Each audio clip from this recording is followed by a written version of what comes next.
that money. I'm the one who operated a successful YouTube channel. I'm the one who just filed for bankruptcy. I'm the one who didn't pay my taxes. I'm the one, me.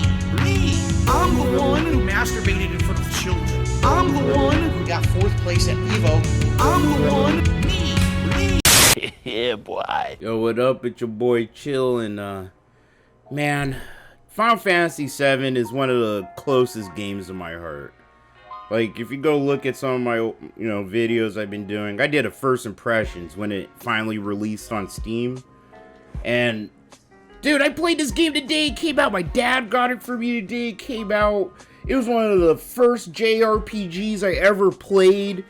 Amazing. One of the greatest games ever made, dude. Especially if you're old enough to remember it. And DSP's gonna sit here and act, and, he's gonna just disrespect it.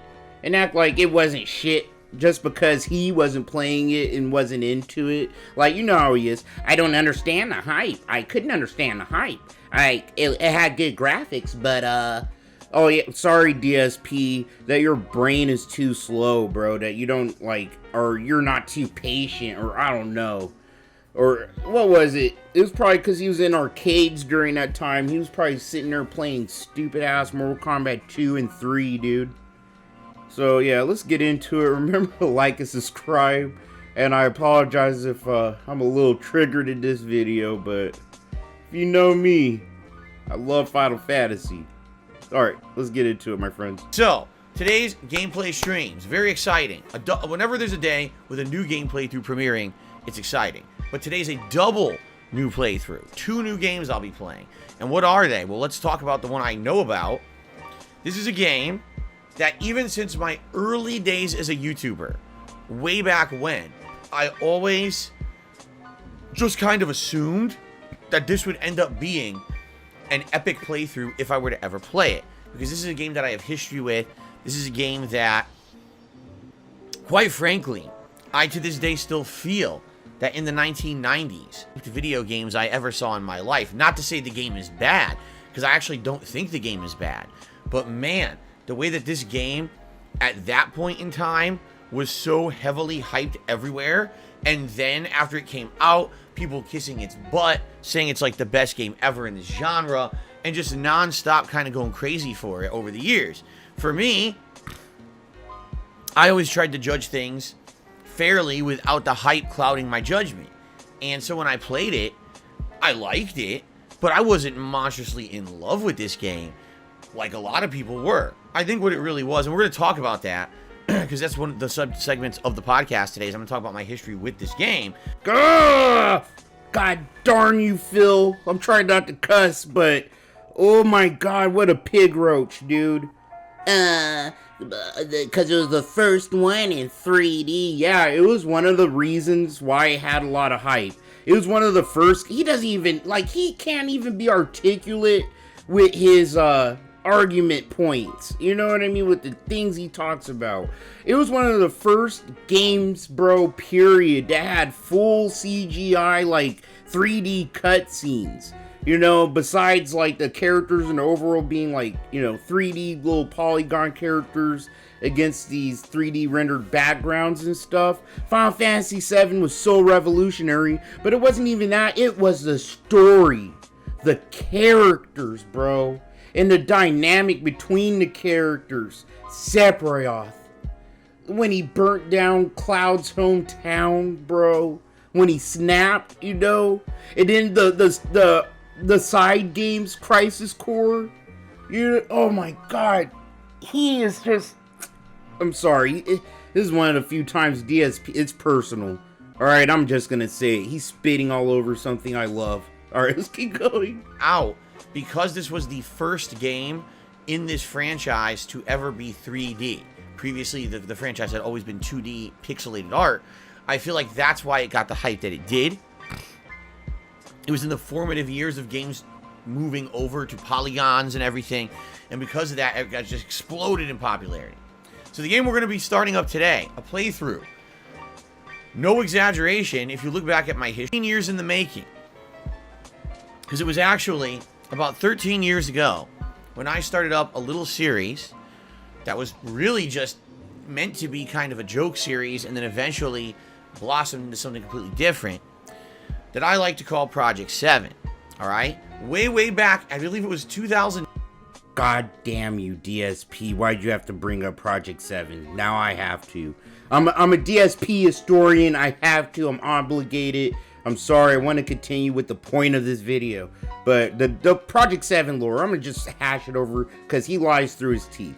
Project 7, yeah, it was like a little skit show that he did with John Rambo and Howard. He's using them again. Like, why are you bringing this up again, DSP? But yeah, they were helping him make the show, yada, yada, yada. He stopped making it. And then, he said he came up with a scam. And he said he was going to bring it back. And then, you know, he made a crowdfund, a GoFundMe or whatever.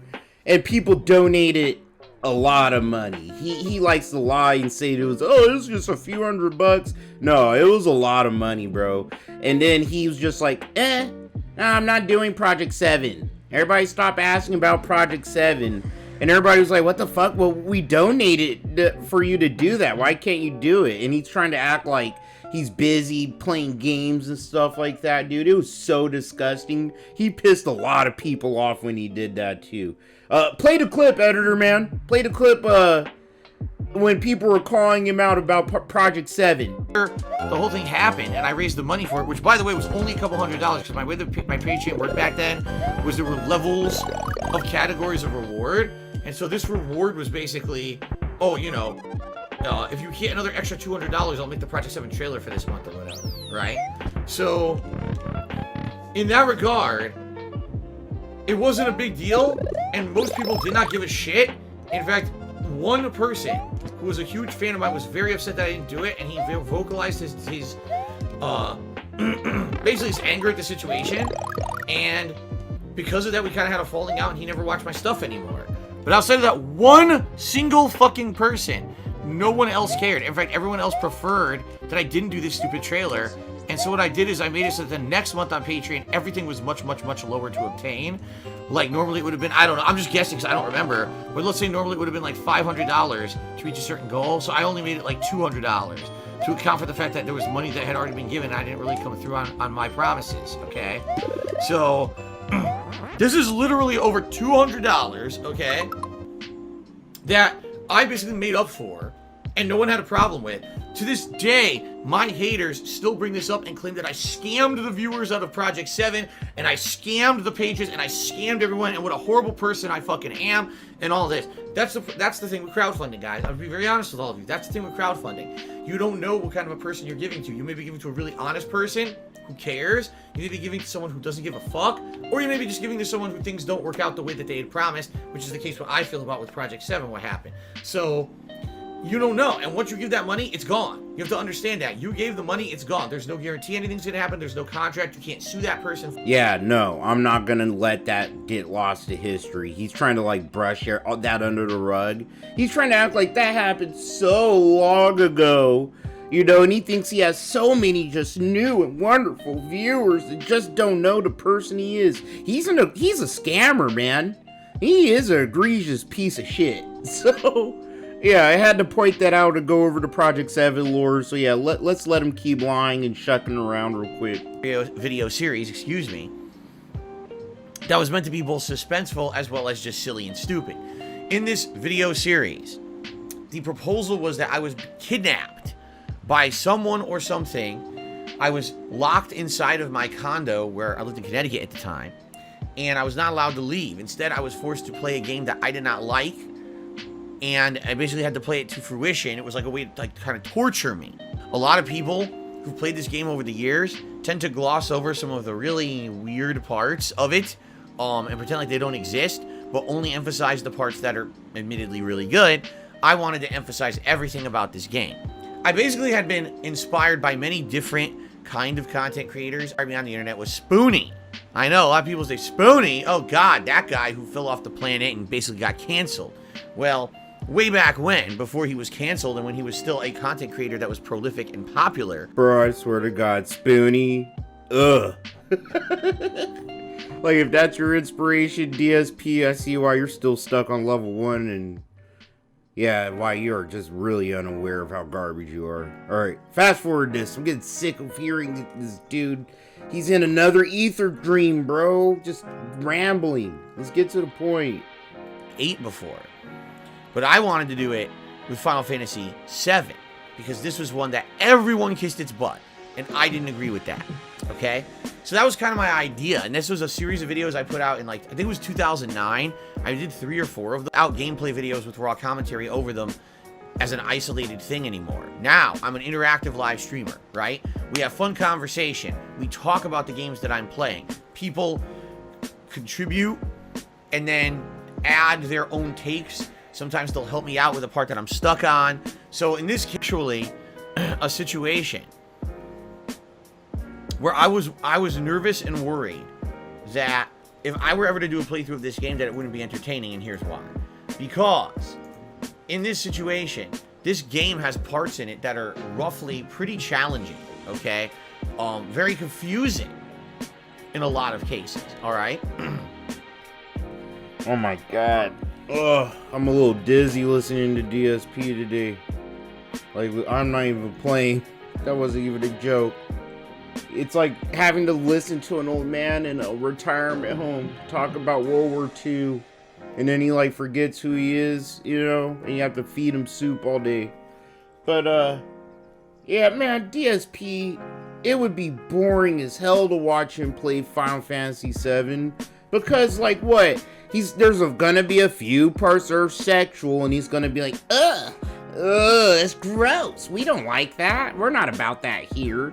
And then he's gonna just act weird about it. And then, like, dude, you have to grind. Like, who wants to watch the world's most boring streamer, like, you know, wander around to get in random encounters with monsters and get stronger just to do something? Like, no. Elden Ring's one thing. That was actually funny to watch. This is actually gonna be like watching an old person sit in a library and read books and make weird jokes all day. So I will not have any part of this. I will not have any part of him besmirching Final Fantasy VII, dude. No way, no how. DSP, I don't think he's ever seen anybody else like stream. Like, Phil, he needs to like go on Twitch or something and like go into different categories and see what other people do and see, and compared to himself, he's so boring and terrible at this. I swear to God, he needs to retire. He really does. And then he acts like he's transformative and all this other stuff. Phil, it's like you took survival steroids. It's a miracle he's still here. You know what I mean? So yeah, he's gonna be playing Final Fantasy VII, and just think about it. If you ever played the original Final Fantasy VII, it's really tedious. There's a lot of grinding, and it's not like grinding like you would in a game like today. I remember, it's like going back and forth. It's like the old Pokemon games. It's a JRPG. You're running back and forth in fields to get in random encounters to level up if you have to grind, and there's a bunch of stuff, dude. Lots of secrets, and I don't know how Phil's gonna get through this one and entertain me. Anyways, alright, that's it. Oh yeah, happy 4th of July, guys.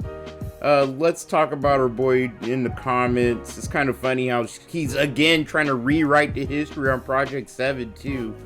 So yeah, that's about it. Hope you guys get really drunk or spend time with your family, see some fireworks. I'm gonna be getting really, really drunk tomorrow. And really high. I'm gonna eat some hot dogs. But yeah, that's about it, guys. I'll catch you guys probably the day after tomorrow with some more stuff. And until then, take it easy and be safe. Peace.